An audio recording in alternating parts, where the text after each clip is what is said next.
आज border Gavaskar trophy का चौथा टेस्ट मैच जो एमसीजी पे होना था वो हुआ बॉक्सिंग डे टेस्ट मैच जिसे कहते हैं, क्योंकि आज क्रिसमस का नेक्स्ट डे 26 दिसंबर को बॉक्सिंग डे होता है। तो ये बॉक्सिंग डे टेस्ट मैच था और क्या ज़बरदस्त फाइट ऑस्ट्रेलिया ने दिखाई है। मतलब टी तक ये मान के चलिए कि भारत कहीं मैच में नहीं था, लग रहा था भारत से मैच बहुत दूर चला गया। भारत टॉस हारता है, पैट कमिंस टॉस जीतने के बाद पहले बल्लेबाजी करते हैं और क्या उनके ओपनर्स खेले, क्या सैम कॉन्स्टस ने क्या ज़बरदस्त इनिंग खेली उस 19 साल के बंदे ने। इस बंदे ने, आपको याद होगा कि जो प्रेसिडेंट 11 मैच हुआ था एडिलेड टेस्ट मैच से पहले, उसमें भी इस बंदे ने ज़बरदस्त स्कोर किया था और पता नहीं उसको उस टाइम पे क्यों मौका नहीं दिया था, मैक्सवेनी को ले आए थे। बट इस बंदे में जो अटैकिंग शॉट्स खेलने की काबिलियत है वो ज़बरदस्त है। मतलब क्या धर के मारा है जसप्रीत बुमराह को। जसप्रीत बुमराह मतलब इतने बड़े लेजेंड बॉलर, इस समय वर्ल्ड का नंबर 1 बॉलर है वो। मतलब समझ नहीं आता जसप्रीत बुमराह को, लिटरली बता रहा हूँ, जसप्रीत बुमराह को बिल्कुल भी समझ में नहीं आ रहा था कि कहाँ गेंद फेंकी जाए। इस तरीके के हालात हो गए थे भाई। कोई भी, क्योंकि आप पूरा पूरा डिपेंड है जसप्रीत बुमराह के ऊपर, तो वो उस बंदे ने इतना बोझ उठा रखा है अपने ऊपर कि वो भी तो इंसान ही है यार। इतना बोझ दबाव लेके बॉलिंग कर रहा है, उसे सब कुछ पता है कि सारी बॉलिंग में सिर्फ उसी को करना है, उसी के भरोसे पूरी टेस्ट सीरीज चल रही है, तो ये होगा ही होगा। जो मारा है सैम कॉन्स्टस ने, ज़बरदस्त मारा है। उसके बाद ख्वाजा, उन्होंने भी अपनी स्लोली स्टार्ट करा, अपनी इनिंग को बिल्ड किया, लेकिन उन्होंने ज़बरदस्त खेला।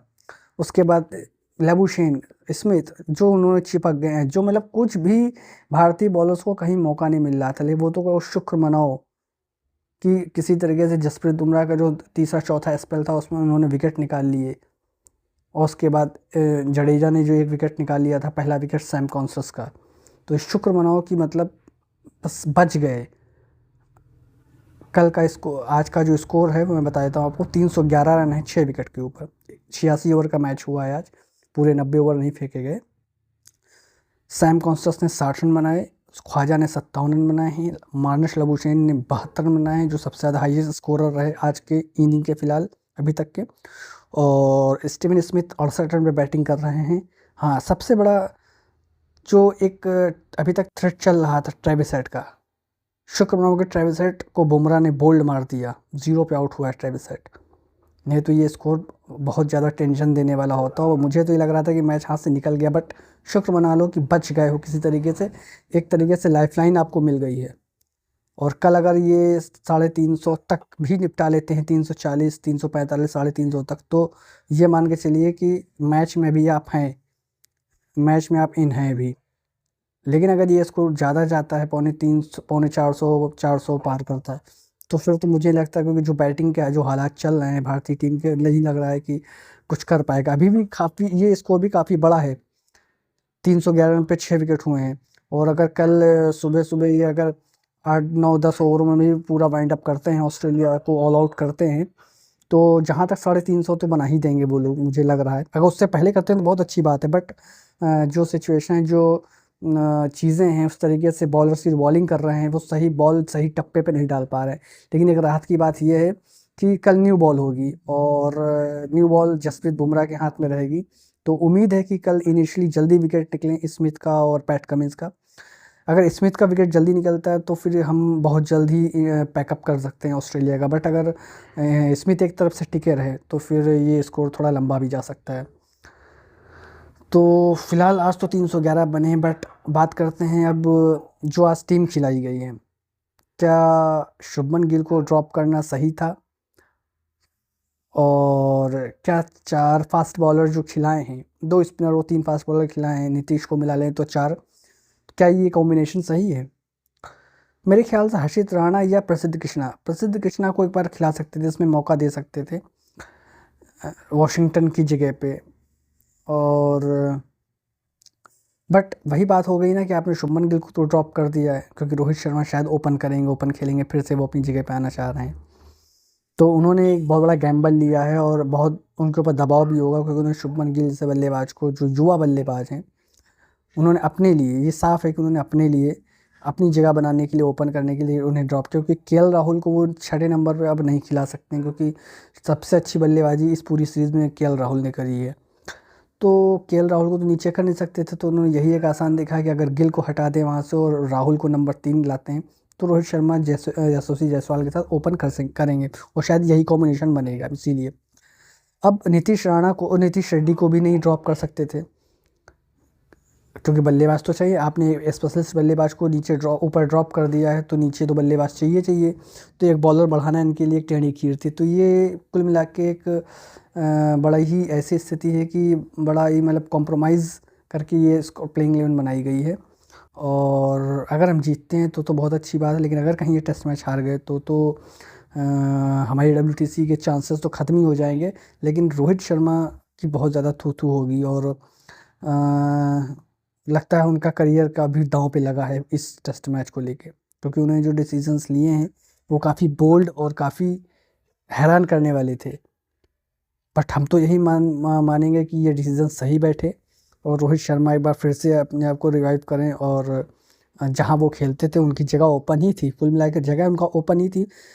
इस बात से मैं बिल्कुल एग्री करता हूं। बट जो सिचुएशंस हो गई थी, गलती उन्होंने यही करी कि उन्होंने एडिलेड टेस्ट मैच में ओपन ना करके राहुल को भेज दिया, क्योंकि वहीं से पूरा वो गड़बड़ हो गया। वो अगर आते हो सीधे राहुल को कहते कि ठीक है मेरी एब्सेंस में आपने ओपन किया था, अब आप नीचे खेलिए, तो शायद बात इतनी ना बढ़ती। लेकिन वो नीचे चले गए, नीचे फ्लॉप होते गए, उधर राहुल रन बनाते चले गए। तो ये दबाव रोहित शर्मा के ऊपर और टीम मैनेजमेंट के ऊपर था कि किस तरीके से अब आगे किया जाए। दोबारा वापसी अगर ओपन आते हैं, रोहित वापसी करते हैं, तो राहुल को कहाँ डाला जाए। अब जायसवाल को तो नीचे खिला नहीं सकते, तो समस्या राहुल को ही ऊपर नीचे करना पड़ेगा। अब राहुल को बहुत नीचे खिलाने पे भी दबाव था, तो उन्होंने भी नंबर 3 की जगह शायद रखी है, जैसा मुझे लग रहा है। इसीलिए गिल को ड्रॉप किया गया है। और बॉलिंग कॉम्बिनेशन पे भी 2 स्पिनर और 3 फास्ट बॉलर और एक ऑलराउंडर फास्ट बॉलर।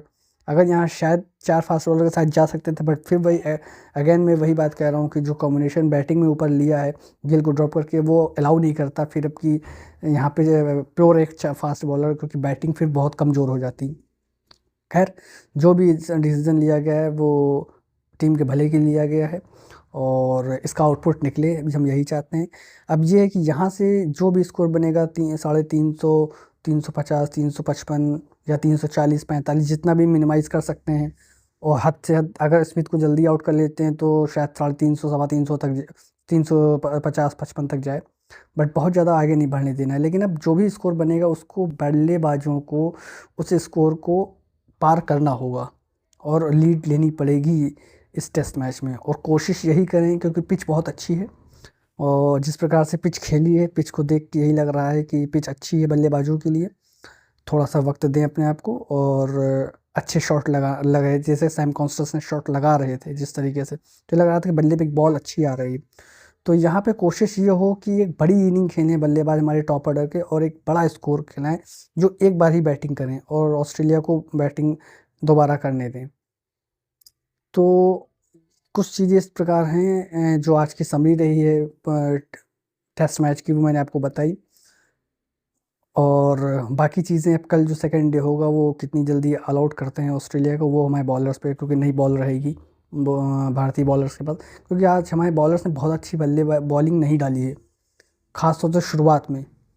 क्योंकि जिस तरीके से स्कोर हो रहा था, वो तो कहिए कि लास्ट में विकेट गिर गए नहीं। और बाकी सिराज ने तो बहुत निराश किया। सिराज सिर्फ स्लेज कर रहे हैं, सिर्फ विराट कोहली के नक्शे कदम पे चल रहे हैं, बट विराट कोहली से आउटपुट नहीं दे पा रहे हैं। वो बनना चाह रहे हैं एग्रेसिव, लेकिन आप करो तो यार, कुछ कुछ कर नहीं पा रहे हो।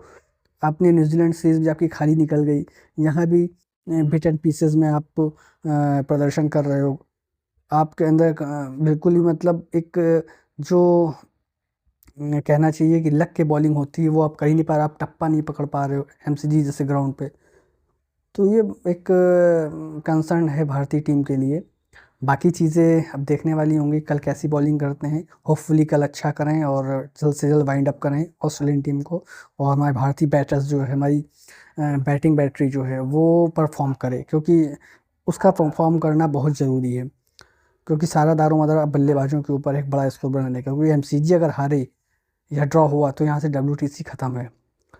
तो WTC की अगर अपनी बरकरार रखनी है उम्मीदें फाइनल खेलने की, तो ये दोनों टेस्ट मैच MCG और सिडनी जीतने ही जीतने हैं।